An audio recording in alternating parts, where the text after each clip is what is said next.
Seigneur, prends pitié, Dieu est au contrôle, paye à son âme, Jésus pourvoira, toute justice vient de Dieu. Non mais, vous rigolez en fait, vous faites de l'humour en janvier 2023, l'année commence à peine, vous faites déjà dans l'humour et c'est un humour excellent. Dieu ne viendra pas vous aider, Dieu ne viendra pas nous sauver, Dieu ne viendra pas régler l'histoire Martinez-Zogo.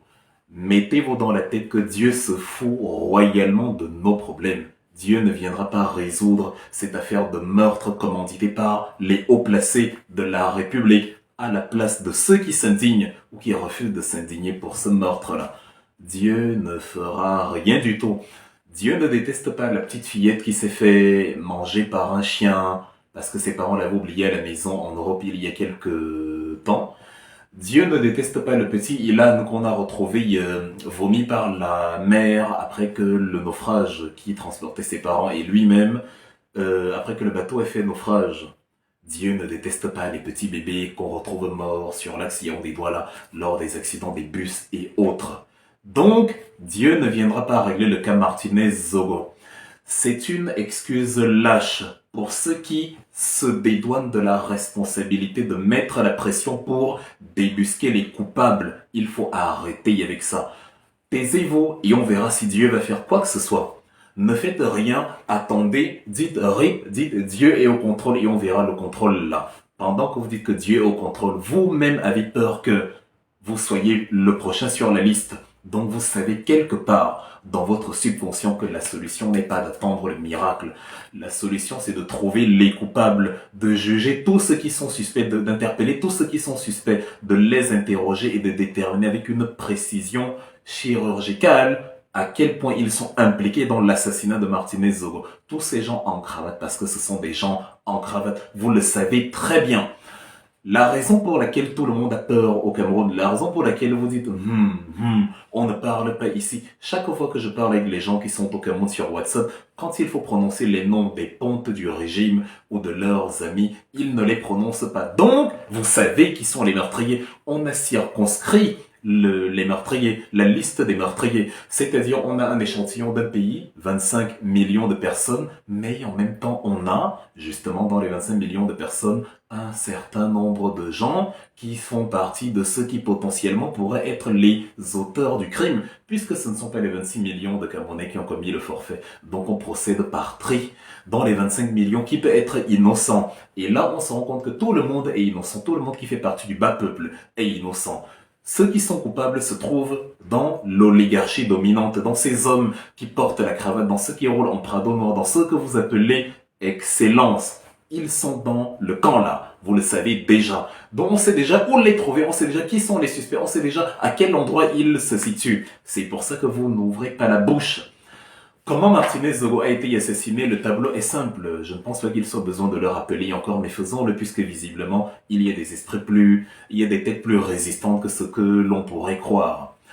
Martinez-Zogo était en train d'essayer de faire la lumière sur une affaire de détournement de fonds publics.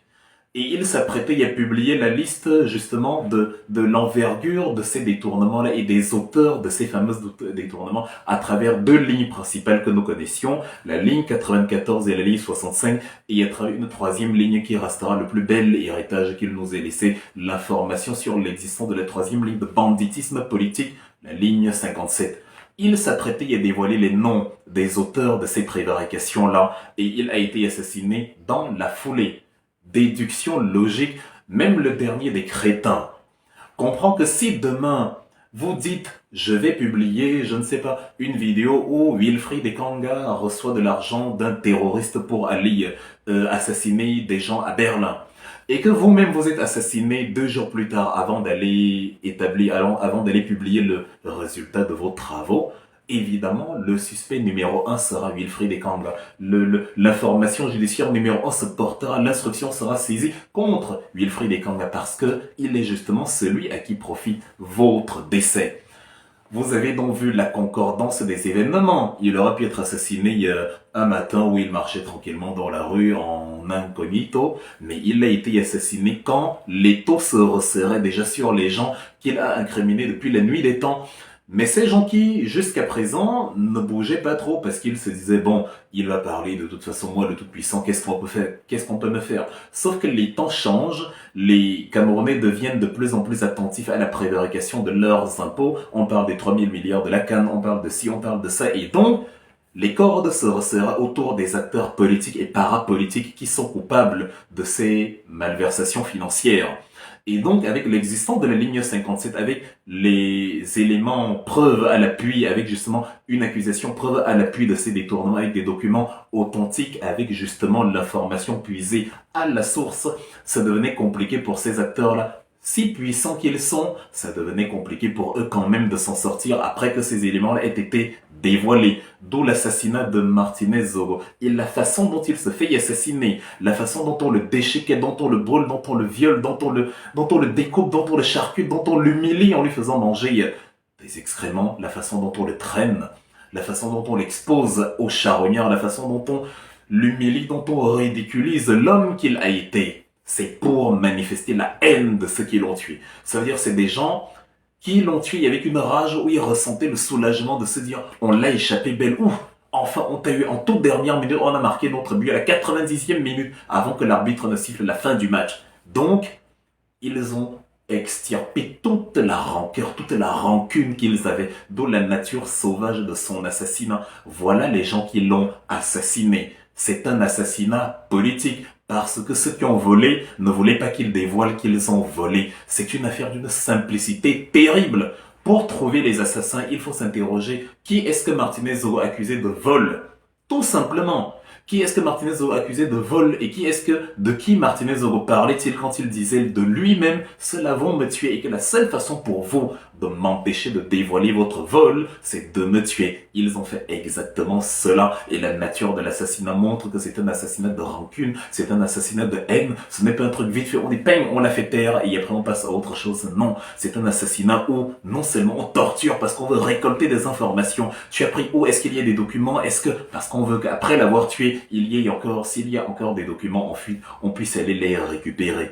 Et comme c'est un homme vertueux qui ne veut pas dévoiler justement comment les choses se sont passées, autant il soutenait Paul Biya, ce que je ne comprends pas qu'on soutienne Paul Biya, autant il avait en commun avec nous de dénoncer tout l'entourage de Paul Biya qui est constitué de bandits en cravate. Le seul distinguo, c'est que Paul Biya, de notre point de vue, est le chef bandit. Pour lui, Paul Biya était victime de son entourage. Mais en tout cas, pour le reste, pour ce qui concerne le fameux entourage, y compris les amis de l'entourage, on était totalement sur la même longueur d'onde. Il a donc été assassiné pour des motifs politiques, parce qu'une clique de voyous, de microbes, vous croyez que les microbes à doigts là sont les jeunes, les badauds du quartier qui se baladent en machette, les vrais microbes, vous les appelez oui chef, oui monsieur, oui excellence, oui à vos ordres, c'est ceux-là qui l'ont tué. Et vous le savez.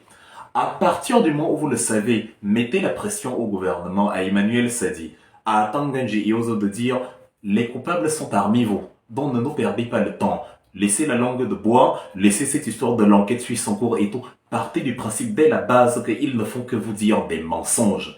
Si Emmanuel Sadi a rendu visite à la famille et que la famille a cru à ce qu'il disait, l'enquête suit son cours, la lumière sera faite sur cette affaire, c'est que malheureusement la mémoire de Martinez Zogo ne sera jamais honorée. C'est que son cadavre va se retourner dans sa tombe et se demander comment ces gens s'y peuvent croire. Quand Emmanuel Sadi leur dit l'enquête suit son cours, le procureur a été saisi, il n'y a rien de tout ça. Peut-être qu'ils vont enclencher l'enquête maintenant qu'on l'a dit, mais ne soyez pas naïfs. Ne vous laissez pas embobiner par ça, ils ne font rien. Ce que vous appelez enquête actuellement là, vous avez suivi que les policiers, quand ils vont, au lieu d'aller perquisitionner chez les suspects, ce que Martinez a dénoncé, et ils vont perquisitionner chez les collaborateurs, les journalistes qui ont travaillé avec Martinez Zogo et qui sont en train de pleurer son deuil actuellement. Ils vont récupérer les bandes, soi-disant, pour les besoins d'enquête, mais ils ne récupèrent rien chez les suspects pour les besoins d'enquête. Donc, ce que vous appelez enquête actuellement là, c'est simplement le régime qui est en train d'élaborer un stratagème pour couvrir l'affaire.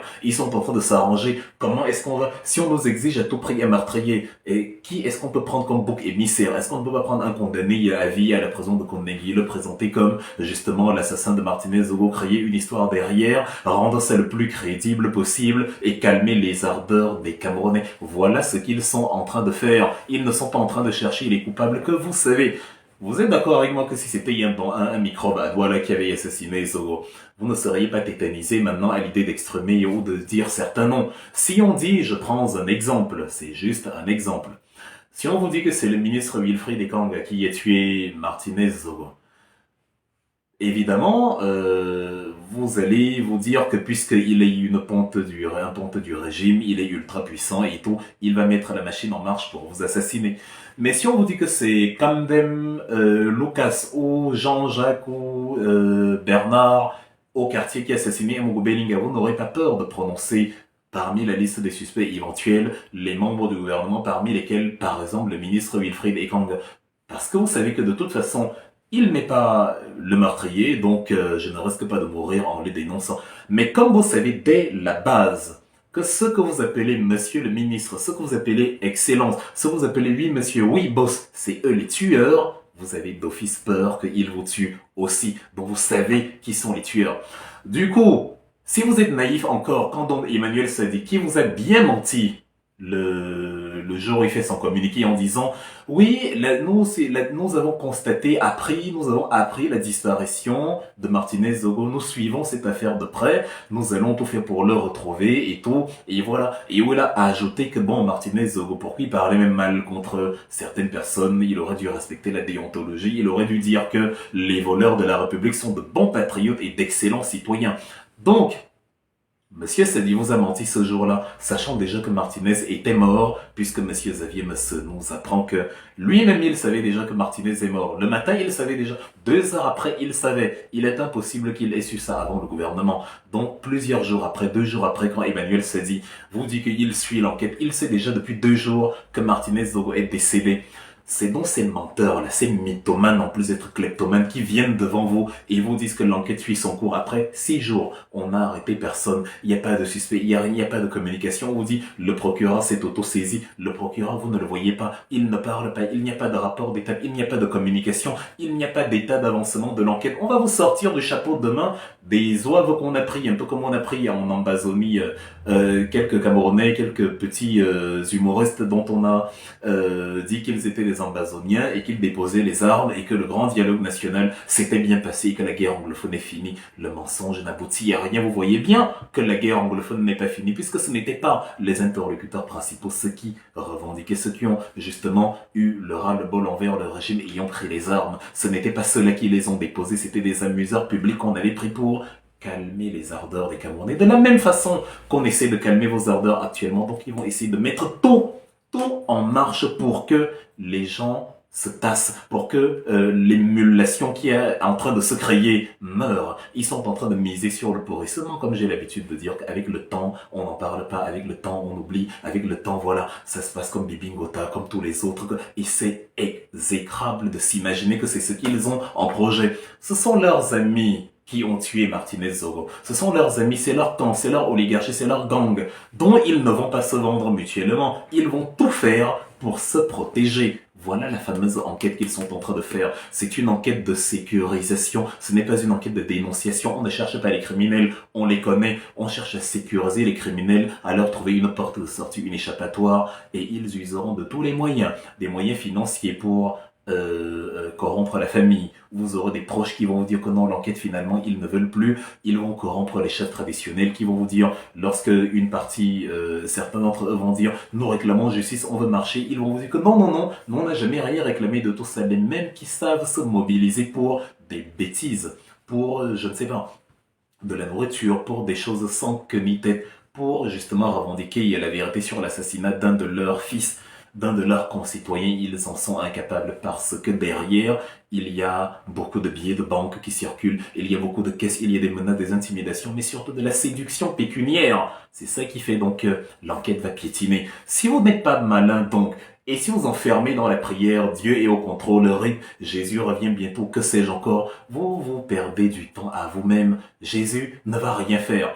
Quand on a tué Mohamed Bouazizi en Tunisie, c'est le peuple qui s'est levé, ils sont musulmans là-bas. Là. Quand on a tué Frank País à Cuba en 53, c'est le peuple qui s'est levé pour dire non. Quand on a tué Amini, Masa Amini en Iran. C'est le peuple qui s'est levé pour protester. Et ainsi de suite. Ce sont les citoyens d'un pays qui créent la justice dans ce pays-là. Restez enfermés dans votre carcan et croyez que comme Dieu vous aime plus que les Iraniens, comme Dieu vous aime plus que les Tunisiens, comme Dieu vous aime plus que tous les peuples de la terre, puisque visiblement vous êtes un continent, comme Dieu a donc beaucoup d'amour pour vous et qu'il déteste les autres, c'est pour vous qu'il va se manifester et il va venir débusquer le gang de malfrats qui a assassiné Martinez Zogo à votre place. Ne soyez pas lâches.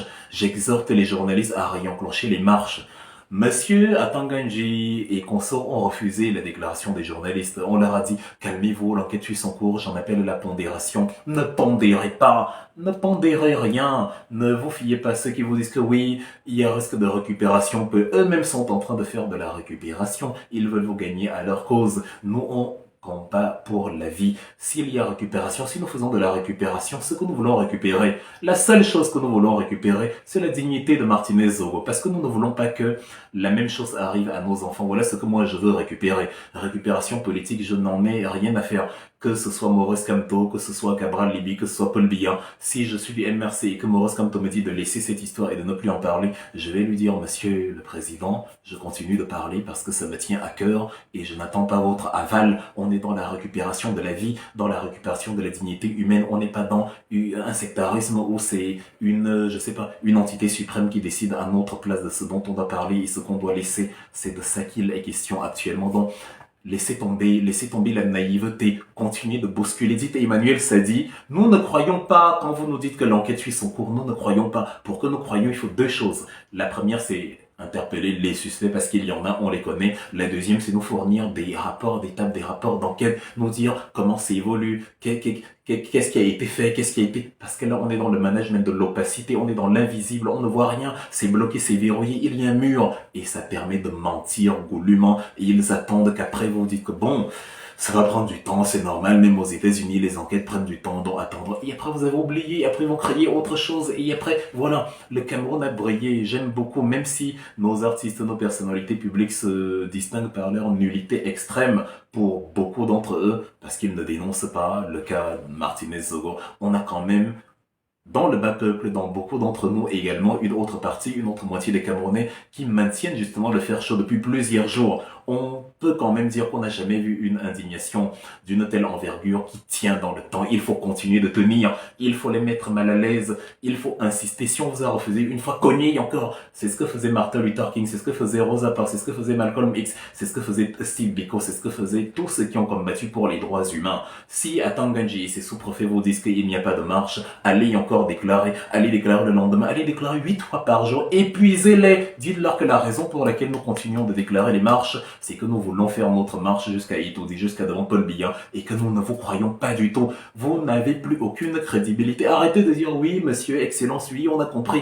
En qui n'est les. C'est de ça qu'il est question. Ce n'est pas un choix. Si vous ne faites pas ça, parce qu'il y a des gens qui pensent que c'est un service qu'ils nous rendent. Ils nous disent que oui, venez ici combattre vous-même. Si vous ne faites pas ça, Martinez Zogo sera mort pour rien. Sa mort sera oubliée comme la mort de tous les autres. Or, il n'est pas question parce que si cela arrive, vos enfants aussi subiront le même sort. Donc, que ceux qui sont dans la diaspora organisent des manifestations dans la diaspora, que ceux qui ont la possibilité de parler à la télévision ici comme ailleurs, justement parlent dans les médias internationaux, parlent dans les médias du Cameroun, que ceux qui peuvent relayer les lettres que Paul Chota a écrites, que Diane Zogo a écrites, que tous ces gens qui sont en danger actuellement ont écrit aux instances internationales, qu'ils les transmettent à ces instances-là pour que justice soit rendue, pour que lumière soit faite sur cette affaire et pour que justement le Camerounais soit son propre Dieu. Si vous attendez Dieu, que Jésus est au contrôle, Vierge Marie, viens nous aider, Marie qui défait les nœuds, viens défaire le nœud, il y aura aucun nœud. Jésus ne détestait pas Martinez Zogo. Il a quand même laissé qu'on le torture et qu'on le tue. La raison pour laquelle ça a eu lieu, c'est parce que les gendarmes qui auraient dû le sauver ont préféré le laisser. Comme il n'était pas du MRC, il n'était pas un opposant politique, il ne menaçait pas le pouvoir de Paul Biya, il ne voulait pas marcher pour déstabiliser les institutions. Évidemment, les gendarmes n'ont rien fait. Mais par contre, maintenant, vous voyez comme ils sont partout. Dès que vous annoncez la marche, ils sont là. Dès que vous annoncez une mobilisation, ils sont là. Ils étaient où quand on a arrêté Martinez et qu'on l'a enlevé et qu'on l'a kidnappé, torturé, violé, agressé, assassiné? Ils étaient où? Il n'était pas là. Et comme il n'était pas là, Dieu non plus n'était donc pas là. Et Dieu continuera à ne pas être là si vous faites le poltronisme actuel au lieu de vous lever enfin pour réclamer vos droits. Sauf si vous croyez que ça ne vous arrivera pas. Martinez Zogo était un biaïste. Beaucoup de biaïstes croient que ça ne leur arrive pas sans se rendre compte que justement, quand on attachait le coquille, le bobo leur rigolait. Parce qu'il se disait que bon, moi ça va, je n'ai pas d'huile sur le corps, voilà, moi je suis bien. Mais finalement, on l'attachait en entier. Et à la fin, il ne ressemblait plus à rien du tout. Donc, B comme biaïste, B comme bobolo, ne soyez donc pas naïfs. Jésus ne revient pas, Dieu ne revient pas, Dieu ne fera rien si vous ne faites rien. Et d'ailleurs, Dieu ne fera justement rien parce que vous ne faites rien.